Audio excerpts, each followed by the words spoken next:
Hi අද හදමු රසම රස banana cake එකක්. අද මේ රස බනානා කේක් එක මම හදන්නේ රයිස් කුකර් එකේ. මුලින්ම මම මේ වගේ කෙසෙල් ගෙඩි 4ක් සුද්ධ කරලා ගන්නවා. මම අද අරගෙන තියෙන්නේ කෝලි කුට්ටු කෙසෙල්. ඔයා ගන්නකොට කෝලි කුට්ටු හරි ඇඹුල් කෙසෙල් හරි ගන්න. ඊට පස්සේ මම මේ ටික මේ වගේ හුදුවට බ්ලෙන්ඩ් කර ගන්නවා. ඊට පස්සේ මම ඒකට මේ කප් එකෙන් භාගයක්, ඒ කියන්නේ චුට්ටක් අඩු වෙන්න සීනි ගන්න. ඔය කැමති නම් කප් එකක්ම ගන්න. ඊට පස්සේ මේ වගේ මික්ස් කරගෙන මම ඒකට බටර් ග්‍රෑම් 100ක් දාගන්නවා. දාලා ඒකත් මේ වගේ හොද්දට මික්ස් කරගන්නවා. ඊට පස්සේ මම ඒකට මේ වගේ බිත්තර 3ක් එකතු කරගෙන හොඳට මික්ස් කරගන්නවා.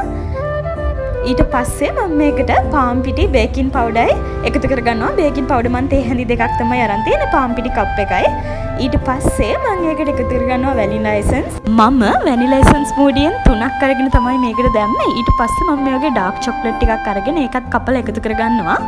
අවසානට අතට මේ වගේ හොඳට මික්ස් එකක් දීලා ඊට පස්සේ මගේ කේක් ට්‍රේ එකට මේ වගේ බටර් ටිකක් ගාගෙන ඊට උඩින් ඔයිල් පේපර් එකකුත් දාලා ඒකට අපේ කේක් බැටර් එක එකතු කරගන්නවා. ඒ ටිකත් එකතු කරගෙන මේ වගේ හොඳට එයා බබල් යන්න ගහලා උඩින් මම මේ වගේ චොක්ලට් චිප්ස් ටිකක් එකතු කරගන්නවා.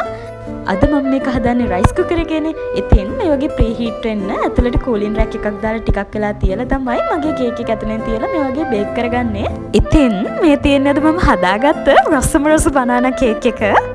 රයිස් කුකර් එකේ කේක් එක බේක් වෙන්න විනාඩි 45යි ගියේ. රයිස් කුකර් එකේ නැතුව මේ රෙසිපි එකෙන් ඔයාට oven එකෙත් බේක් කරගන්න පුළුවන්. ඉතින් මේ රස රෙසිපි එක හදන්න නම් වීඩියෝ එකට ලයික් එකක් දාලා ෆේවරිට් දාගන්න. රස රෙසිපිස් බලන්න මම ෆලෝ කරන්න. බයි බයි.